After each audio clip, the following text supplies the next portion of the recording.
Stern sound like the same guy? When you said it, I heard it. Yeah, for sure.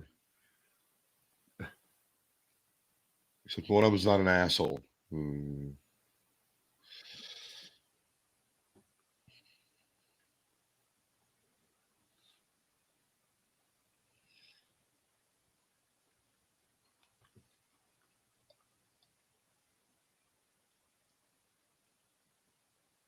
I want to listen to about half, not even half of it, because I was listening to it and I was cutting the grass and I got interrupted by rain. So I stopped. Because, I'm not allowed to listen to it unless I'm. That's the only time, yeah. But I must say, the first part of it I found somewhat boring. It gets better. Not that great. It gets better. I know, because I haven't done anything about Welcome Back, Kotter yet. Or they barely do. They don't do a whole lot on Welcome Back, Kotter, which I think is good, actually. Did he fuck Marcia Strassman? No, but God damn it, that Comac guy kept. All right, yeah, all right. The Comac guy was. She was like Cotter's Bailey, right? Exactly. She was the Bailey of Kotter. They got mistaken for each other, actually. I saw her on an episode. I saw Marcia Strassman on an episode of Rockford Files not that long ago.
I am officially returning my wireless. Are you? Yeah, you know the old you charge them and you put them in your and like in 2 minutes, one of them says running out of. That's annoying. That's wait, really wait, and then on the box it says, now don't return them to where you bought them. Go to blah blah blah.com and okay. And of course it's all this generic. You're not placing it into the case correctly. Sure. Yeah, that's it. Yeah. Hey, guess what? If you have to put that in your thing to explain it, you have a piece of shit. You lose. For a product. You lose. So it's going back to Target, baby. Take it.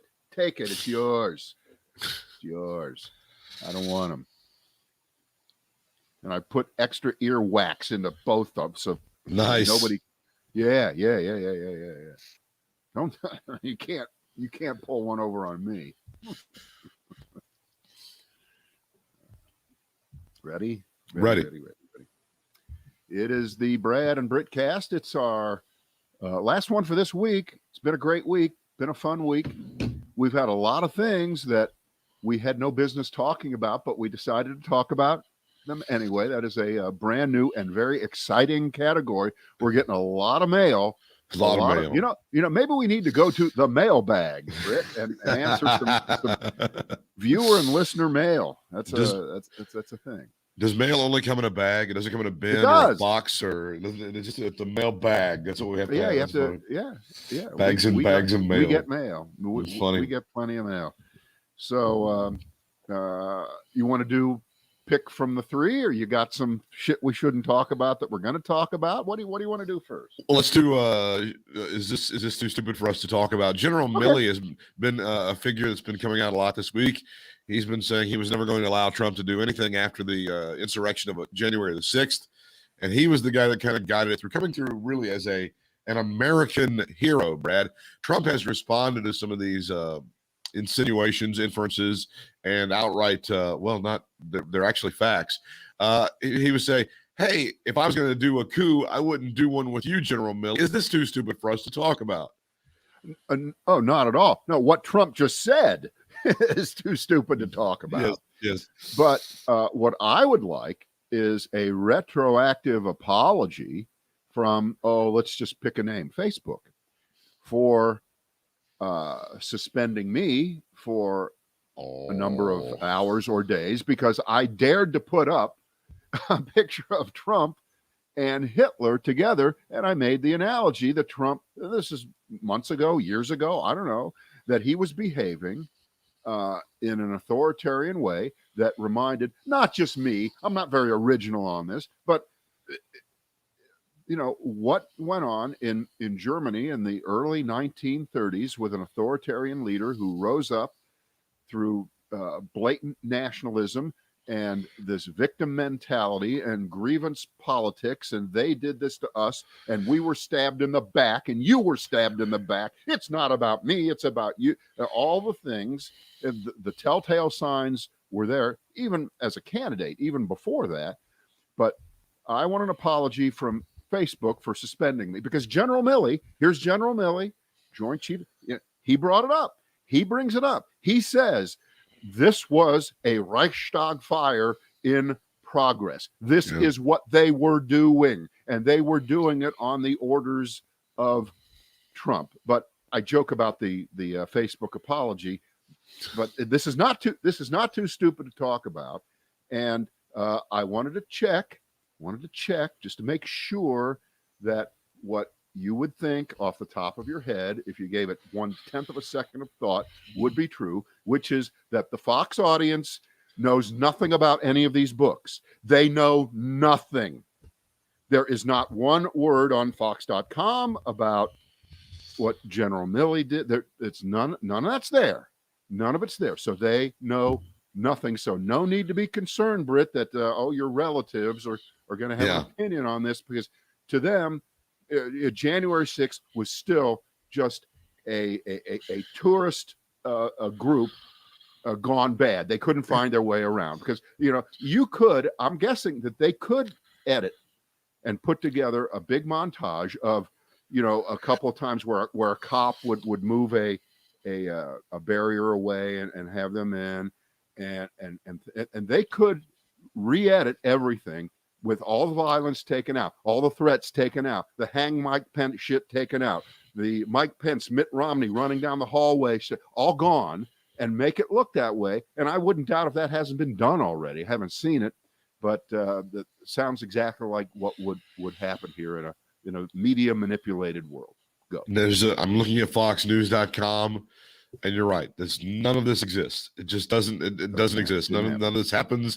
None of it is anything. And Milley does come off as kind of an American hero at this point in time. It's guys like him that held the line and made sure that nothing happened. And he was communicating with Mark Meadows as they continued to make all of these personnel changes, even after Trump had lost the election and wouldn't admit he lost.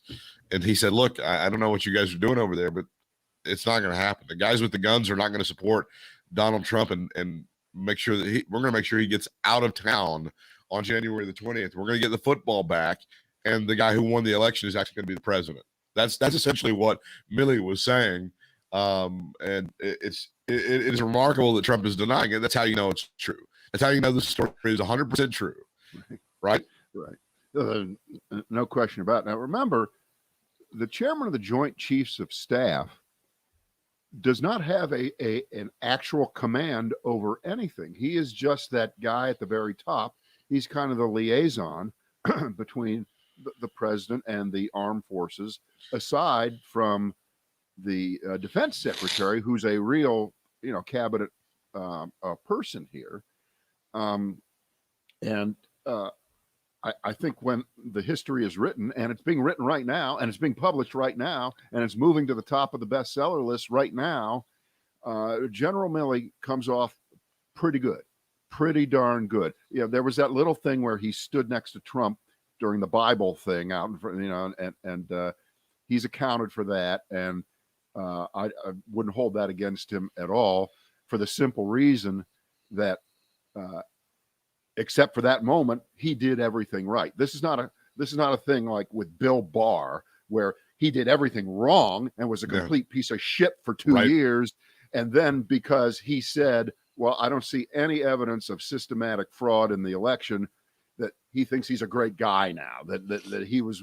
No, it doesn't work that way. Exactly. But, if you're 99% one way and 1% the other way, if the 99% is good, that's fine. If the 99% sucks, you got nothing. So exactly. Let's draw that line there. The United States military is not in the business of enforcing election laws, doing anything of that sort.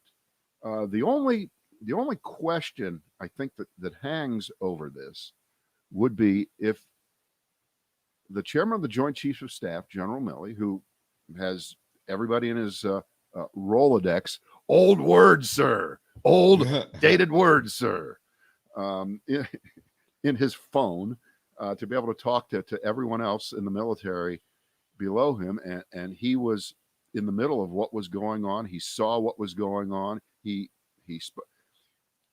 Why weren't preparations leading up to January 6th a little bit more organized? And I'm saying that we needed the 82nd Airborne ready to swoop into Washington. I'm not saying that, but and I could be completely wrong in thinking this, because again, he showed incredible restraint. Oh yeah, General, he really did. He really did. But he knew what was going on, and he said the right things to the right people.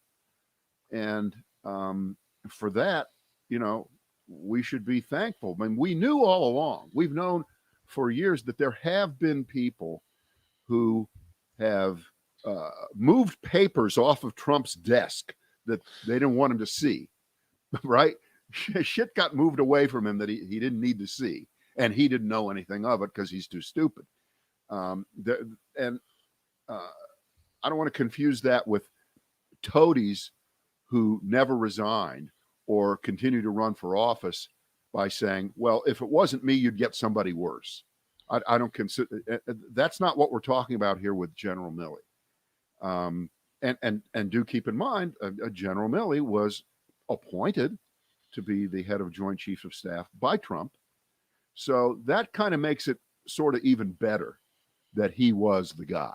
And as you can see, he's going to continue in that job for who knows how long, an indefinite amount of time. So he really can claim that mantle if he wants to. He doesn't need to. I think his words and his action speak for themselves, and we should be thankful to him that. You know what? It's also, it shows you what a gutless thug Donald Trump really is. Really is. And it also shows that, again, for all of us who have said forever that it doesn't appear there's anything that Trump wouldn't do to A, get attention, B, be written about, C, be on TV, B, have people applaud him, D, stay in power. I have to say that of the two people on this Brad and Britt cast, you were way out in front of me in saying he would never leave. He's just not going to leave. Yeah. And you were right, because he wasn't going to leave. He really wasn't going to leave, and he was trying to pull every lever to stay in power. And all I can say is, with each succeeding volume, each succeeding book that comes out, the picture becomes more in focus.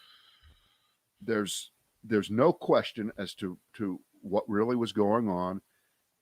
Again, and we have to ask the pathetic question: does this change anyone's mind who's a Donald Trump supporter, that he was willing to overthrow the United States government, do anything to change the outcome of an election that he undoubtedly, undeniably, and without equivocation lost? Is that going to change anybody's mind? No, it won't. We know that. It doesn't work that way. And not only that, most of them will never even know about what we're talking about today. With that in mind, there is one last book that will come out in September, 2 months from now. So you have this first group of books here. You got the Michael Wolff book, right? You've got the Philip Rucker, Carolinic book, the Michael Bender book. You got the Bender book. and Peter Baker and his wife Yep. Susan Glasser. They've got a book coming out. I expect that to be, that'll be the biggest one. That'll be the most number of pages. Well, the one they're waiting for. But yeah, you're talking about September. Right. September is the Bob Woodward, Robert Costa book. Yeah.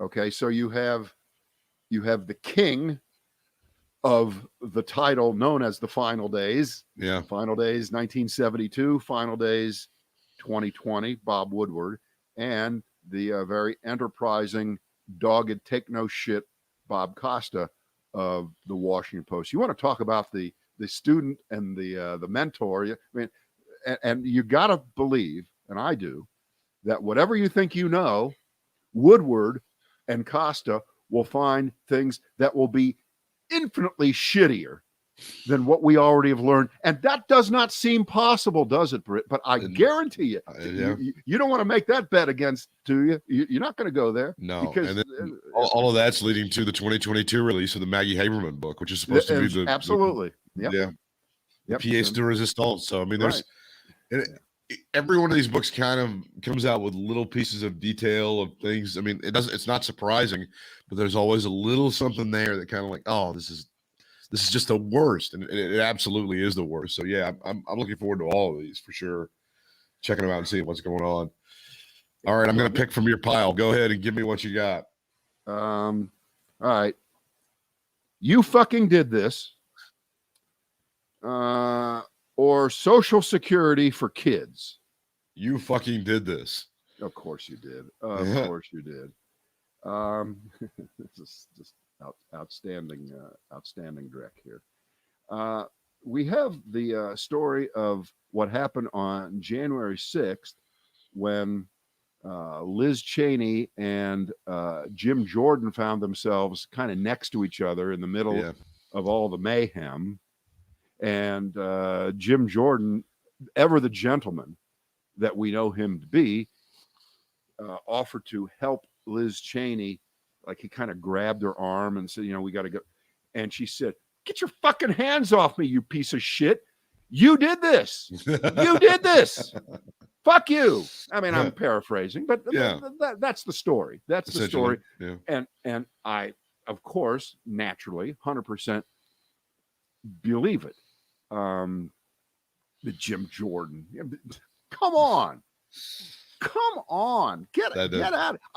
And by the way, I don't know what Liz Cheney's political future is. It might be fantastic. She might she could get reelected. It still can happen, no doubt about it. She's raising a lot of money and things of that sort. She's getting support from all around the country. Oh, they hate her in Wyoming, but they love her in New York. Fuck you. So she could emerge in a way as a voice of reason. That's right, Dick Cheney's daughter, the voice of reason. But it could happen. We don't know. But this story, just by itself, is so good. This is so excellent.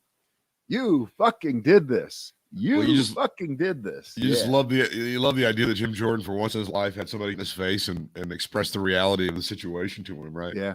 I love that. But remember, a bunch of people in Ohio State have said to Jim Jordan very often in the last few years, you fucking did this. Or you fucking look the other way. But that's another story. And that's for our Brad and Britt insiders. When you get our newsletter, we'll explain that comment. Sure. Because we'd love to say things that, No, it's the same. Man, it is kind of the same thing. It's kind of him having to deal with shit that he doesn't want to have to deal with, right? It's like stuff that he tries to play off, and it hurts a lot of people. I see it as sort of the same thing. Well, it isn't that. It's just that at the moment that Liz Cheney had the presence of mind to how do we know? Maybe she was in the kind of danger that she needed help, but I'd rather die than have Jim Jordan help me. How about that? I'd rather die than accept help from that piece of shit who's responsible for this. What was this? What was the story? Wasn't it Kevin McCarthy that was on the phone with him, like yelling at Trump about get this? And Trump was like, well, I guess these people care more about the election than you do, Kevin. Yeah. And he starts cussing at Donald Trump. That's fantastic. Yeah. That's a fantastic story. Social Security for kids. Well, if you have kids and they're under 18 and you make under, let's see, it's $150,000 for a couple, or 112,500 if you're single, and you got kids, you got money. You got money today, maybe in your bank account, and this is, I mean, this is really, really radical stuff for the United States of America. We haven't done this, and I call it Social Security for kids because up until now, Social Security has been for people, over the age of 62, Yeah, 65, right. depending on when you were born. And we know that. And that's just, money has funneled towards older people. It's been biased towards older people. If you want to be really cynical about it, it's because, well, they vote and kids under 18 don't vote. That's really but, we talked for decades in this country, forever, about elder poverty, and Social Security went a long way towards alleviating a lot of it.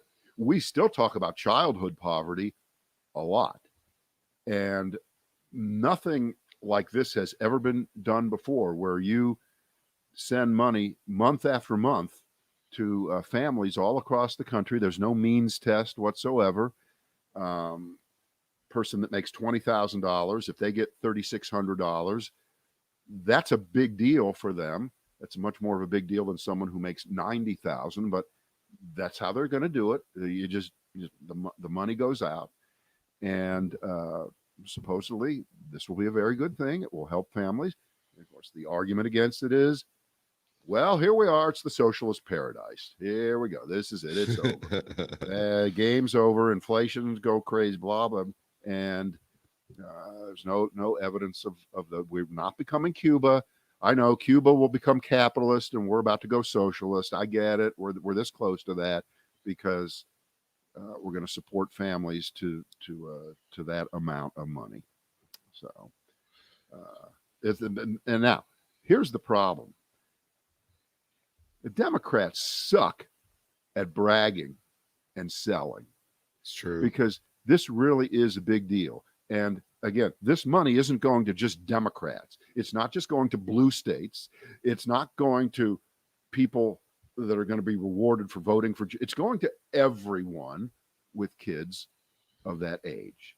And I just, and I hate to think this way, but you know what I'm about to say here. The Republicans will be better at positioning this, no matter how helpful it is to their voters, to their families, to doesn't matter.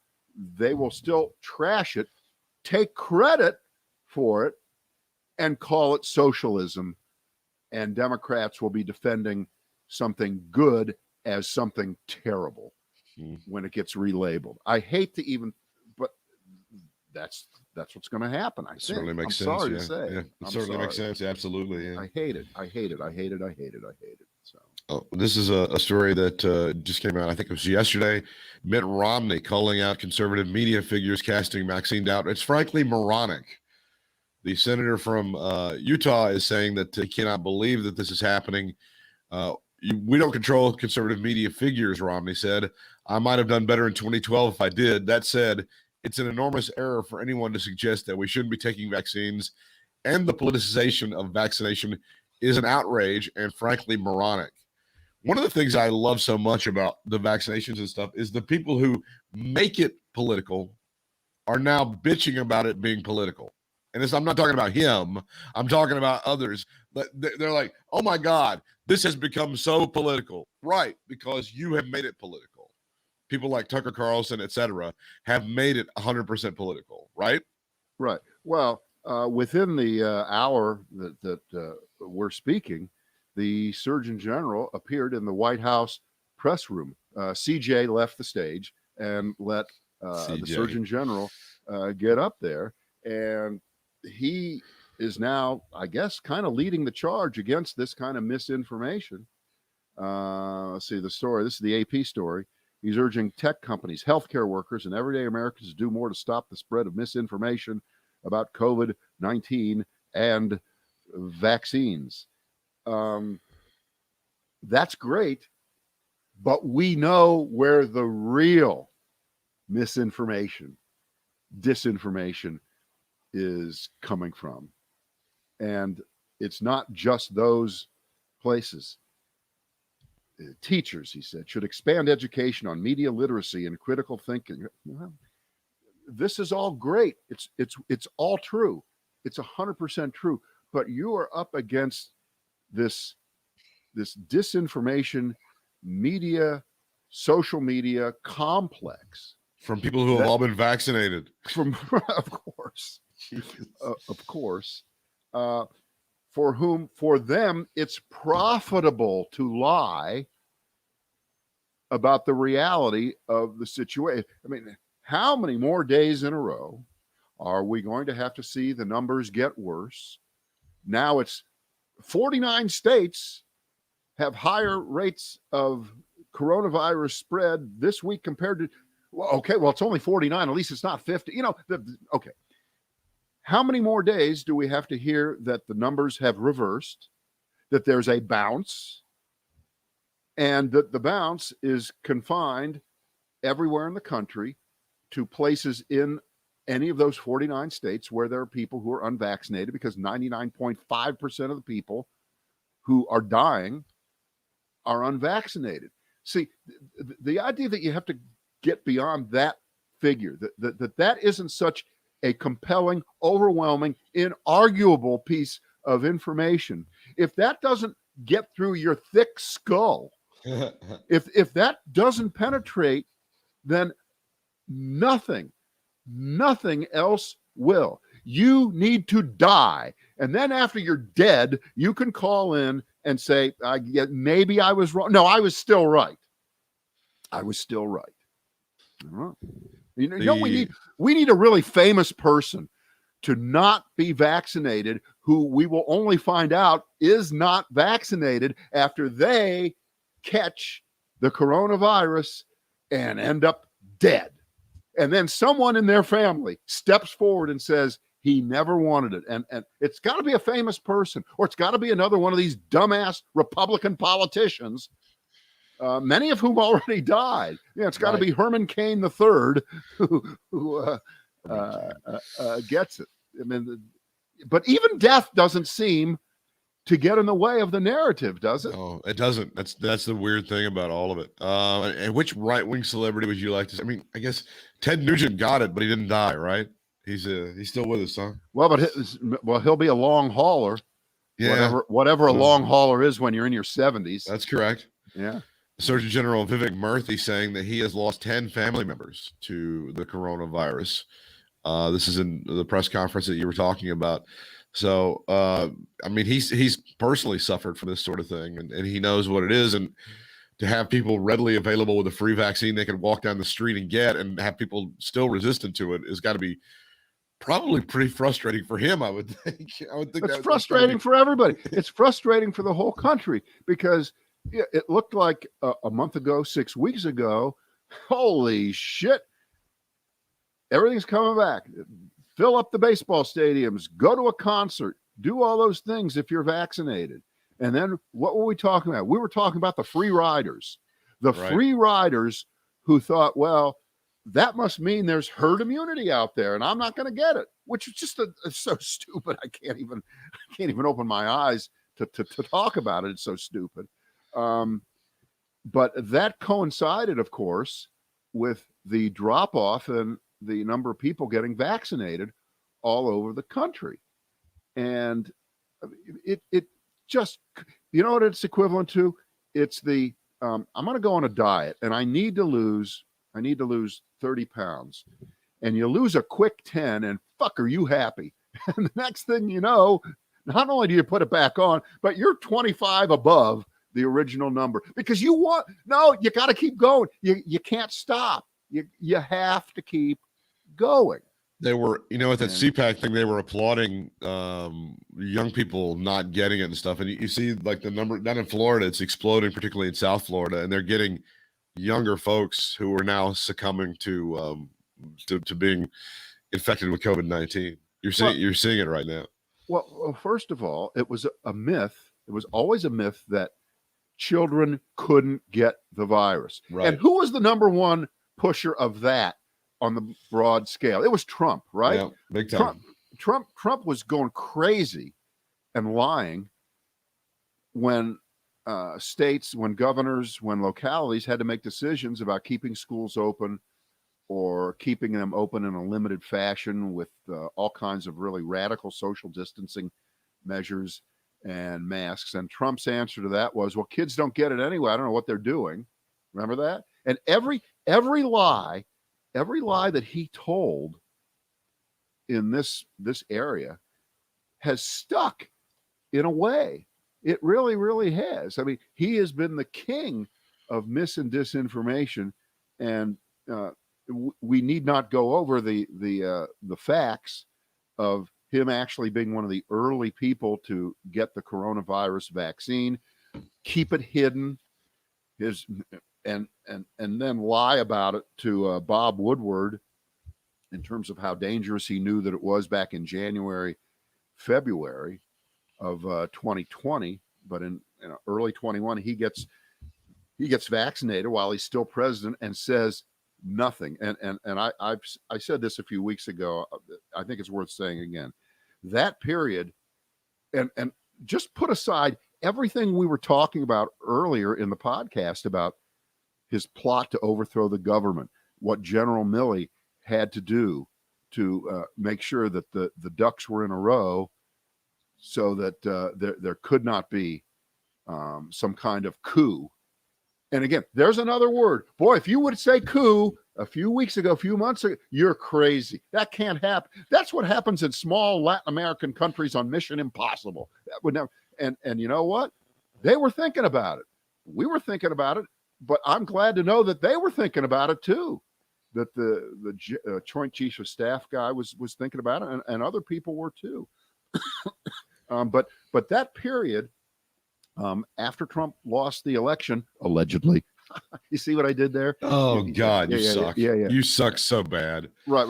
That period after he lost the election to the day he left office was not only a time of great danger and peril for the democracy, for the Constitution, for the rule of law, for a peaceful transfer of power, but remember, he went 110% AWOL on addressing the need for people to get vaccinated with the then starting to become more ubiquitous coronavirus vaccine. Yes, those were the days we all remember getting on our computers and trying to get that reservation, that appointment. Oh, yeah, okay.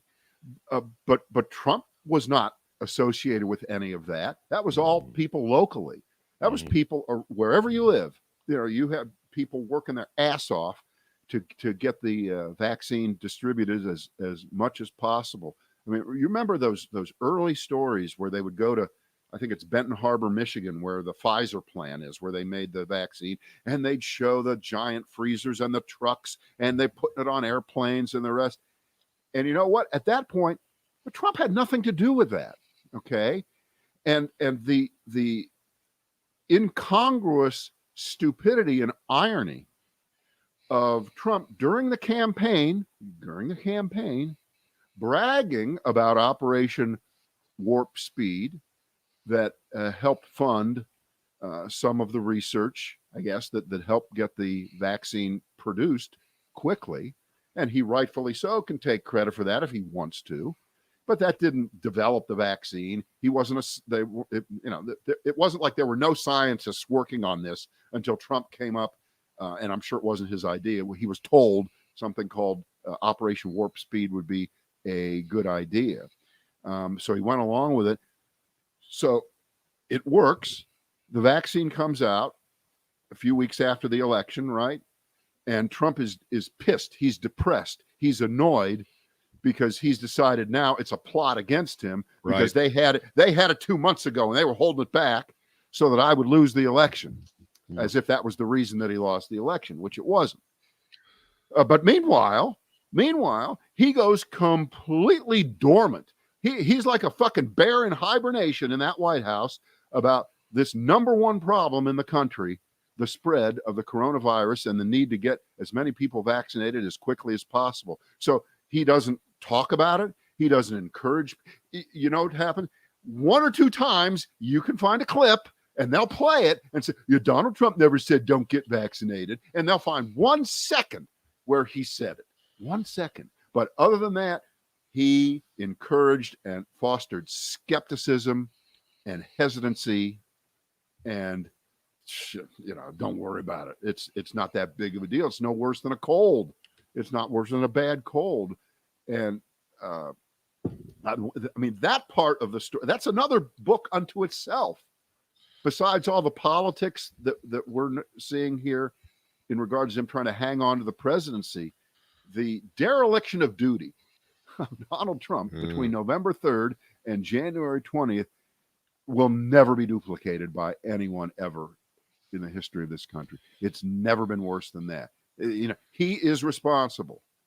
He not only did he kill Ashley Babbitt, but he killed untold tens, hundreds of thousands of people in this country through negligence. And you know what? You can go to court and get nailed for lots of money and lots of prison time for being negligent. In the commission of a felonious act. And in this case, I think it was. I think it was horrible. The Ashley Babbitt story that they're touting here is that Trump wishes he'd lowered the flag for the slain rioter for Ashley Babbitt. Of course, fuck that. This is a daily piece. See, and that's what bothers me a lot is that I think January the 6th for one. This is where things get. It's the two Americas. For most of us, it's going to be January 6th is going to be the remembrance of this awful tragedy in which our democracy came this close to going away. And for another group of people, it's going to be about the slain martyr Ashley Babbitt. That's going to be that's what it's going to be. Right. First of all, when is her birthday? Because I would assume that red states will declare it a state holiday and keep everybody home to remember the great Ashley Babbitt. Well, we're going to. When Congress, like in January, has some sort of remembrance of January the 6th, the Republicans the Republicans will go to something about Ashley Babbitt, and the Democrats will have a thing about the real thing. I think there's no question that's going to happen, right? You know what? I'm sorry to say, you probably understated it. I know it will be worse than you can fathom right now. You're going to have people. You got people like Matt Gaetz and people like Jim Jordan yelling during, "Hey, why aren't we're remembering all this? Why aren't we remembering Ashley Babbitt?" Well, because she was part of the problem, dude. We don't celebrate the terrorists on 9/11. I'm sorry, that just doesn't happen, you dumbass. Yeah. Kevin McCarthy to meet with former President Donald John Trump Sr. at the New Jersey resort. Kevin McCarthy, who was nearly killed by people who were inspired by Donald Trump on January the 6th, will sit down and break bread with the former president, Brad, and they're going to get their ducks in a row, get some strategy together, and figure out how we can get this great man back into the White House. The story doesn't say that, does it? No, but it's what do you think they're going to talk about? The NBA Finals, how the Bucks really have a shot here now? I hate to think that they're this stupid. They are. First of all, whatever they talk about, we're going to find out about it, okay? There are no private meetings anymore. Everything leaks. Everything will always leak. And if this is to, quote, get their stories straight, okay, this just adds to the mountain of evidence as to what a perniciously horrible period we have gone through and are continuing to go through. To watch around the country different candidates for different offices play the I can suck up to Donald Trump in 3 notes. No, I can do it in 2. It's unbelievable. I can do it in 1. Okay, name that goon. you see, there was this show, Britt. It was Joe. It was on TV. It was what can you say that you would spend time right now in the presence of Trump when you're there is no bottom. Britt, there is no bottom to this hole. I don't think there is. If somebody tries to kill me, I take it personally. I don't know. It's just maybe I'm just crazy. Maybe I should just let some things go. You know, we're well past 6 months. It was like, hey, remember that time you sent those people to murder me? Bygones. Water under the bridge. Let you and me. The president said there's a lot to discuss, including that midterm elections, of course. Back in D.C., Politico writes, McCarthy has yet to decide which Republicans he will appoint to the House's Select Committee on the January 6th Capitol riot, announced by Speaker Nancy Pelosi last month. The minority leader has yet to signal how he will approach his selections for the committee, leaving open the possibility he can install firebrand Trump loyalists such as Representatives Marjorie Taylor Greene and Matt Gaetz, or a less flashy GOP team with the experience to weather a lengthy political battle over the Capitol insurrection. In addition to the January 6th select panel, for which McCarthy has indicated he would be willing to testify, his conversation with the former president could touch on the Biden administration's push for a bipartisan infrastructure bill. Now, you've seen the stories on this, Brad, that it seems that Chuck Schumer has had enough and he can't take it no more. He's going to play hardball with the Republicans. He's going to force a vote and make them go on the record for not supporting an infrastructure bill, and they are super pissed about this. How dare they? How dare they be forced? How dare they? The Republicans are not happy at all to actually have to go on the record for being assholes and have to run on this coming up in those midterms. That's the deal. Yeah. Well, you know, to be fair, I haven't run over a pothole or gone over a beaten up bridge ever. At least I can recall in the last 10 years. Everything seems to be running pretty smoothly across this country. And, you know, our airports are the best in the world. You hear that all the time. And I don't know why we need to spend any money on those things. So, isn't this overall the real criticism of Democrats, particularly those in power in Washington, is that they just don't play hardball enough? They're not assholes in the way that the Republicans are. Isn't that really just the overall it's story? You know, it is a criticism, but it is an understandable trait on a human level. It's not an understandable trait on a political level now, because the Republicans have essentially declared war on the political process of this country. We're now into about our 6th decade of this. I would go back, well, more than that. I mean, I would go back to, well, Joe McCarthy. So that's 1952. Sure. So we're talking really 70 years of this, where all they do is push the envelope, and they don't care. And you want to think that the word progress is not a partisan word, right? That in your life, you want to make progress. You want to make more money. You want to have a nice family. You want to live in a nice home, drive a nice car. That's progress. Okay. The United States in 1790 was the United States, and the founding fathers, with all their faults, thought that they were setting the ground rules for what would be further progress along the line. And they would probably not recognize the country 70 years later, whenever it would, you know, they knew that, and they did their best, considering what they had at the time. It was not perfect. A lot of mistakes were made, including some of the ones that we live with today, including especially the Electoral College. Seemed like a good idea at the time, to keep the slave-holding states in tow, and all those other reasons that they came up to give the little states a chance. But it's turned into now a country that has got minority rule. We have minority rule. Minority, not in terms of the color of people's skin, but in terms of the politics of the country, where the majority of people do not vote Republican.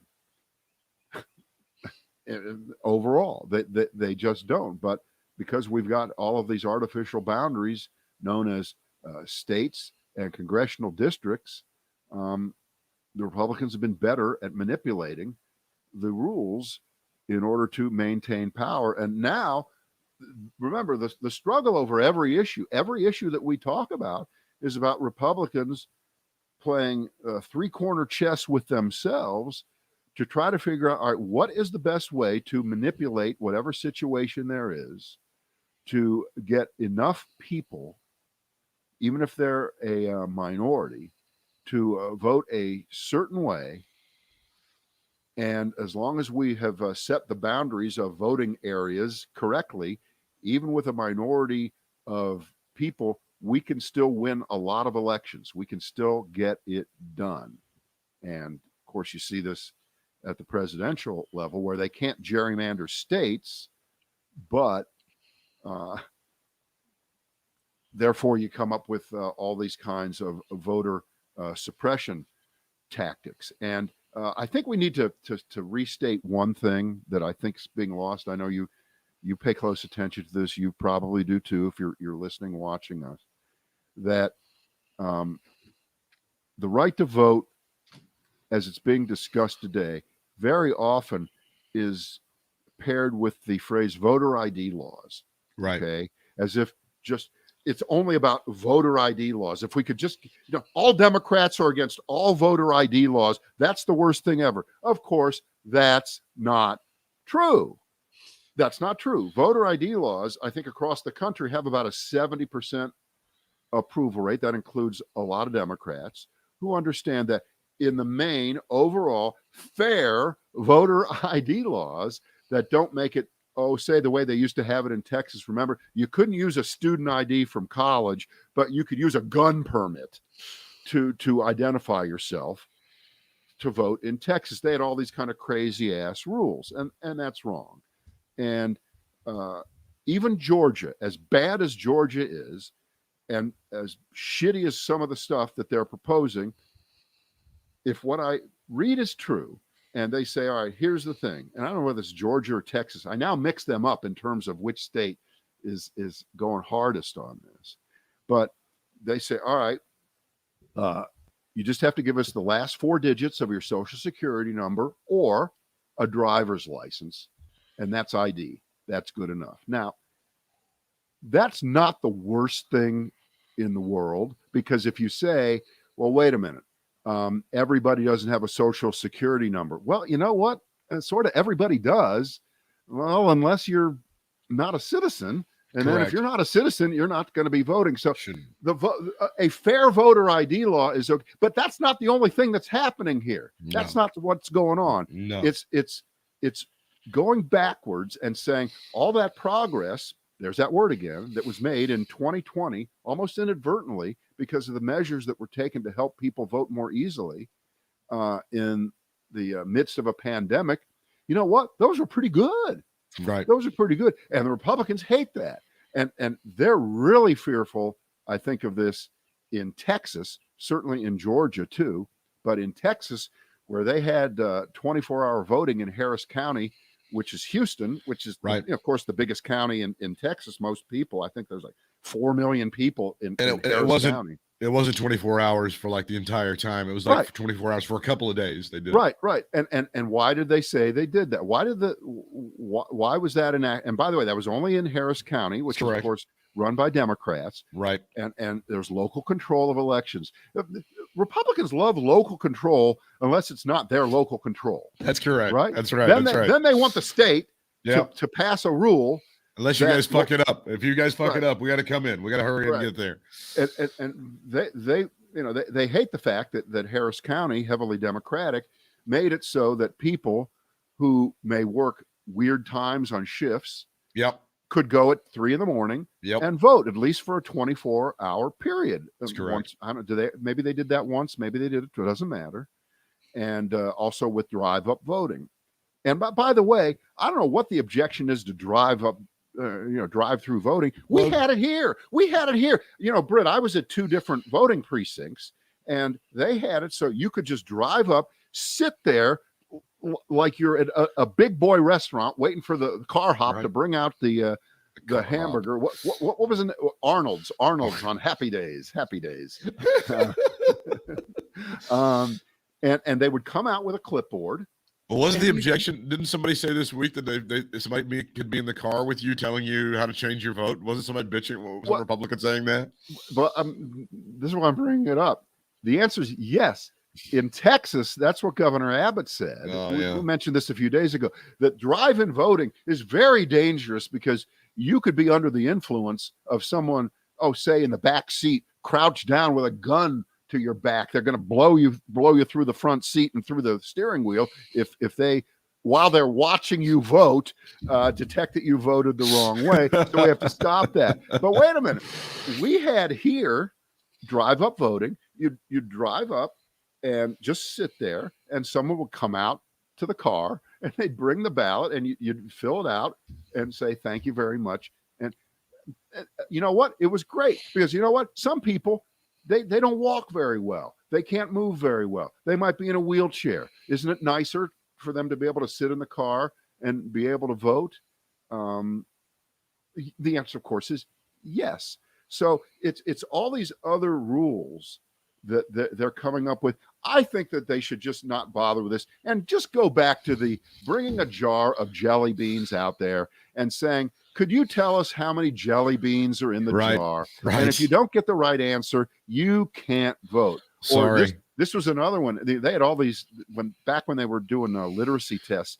I think they had one where you had to name all the states. It was probably 48 then, not 50. You had to name all 48 states backwards. Can you do it? Can you do it? Sorry, is this a drunk driving alphabetically test? Yes. Yes. Is this a drunk driving test or is this a voting test? Right. So they can't do that anymore. That's too blatant. So this is the kind of shit that they're trying to do. They're just trying to shave around the edges and make it just a teeny bit more inconvenient. Now, I say that it won't work. It's not going to make the difference. I don't think it is. But that doesn't mean that you should still have to be jumping over hoops or through hoops and over barriers to vote, which is, it's your right as an American citizen. I know it's not in the Constitution, so I didn't say that. So don't try to correct me on that. Oh, God. I'm not too spooked, am I? No, it's not in your head. That's the good part about it. Enjoy your weekend, everyone. Yeah. We're back here on Monday. We'll enjoy it. It'll be good. Good times. We'll see you.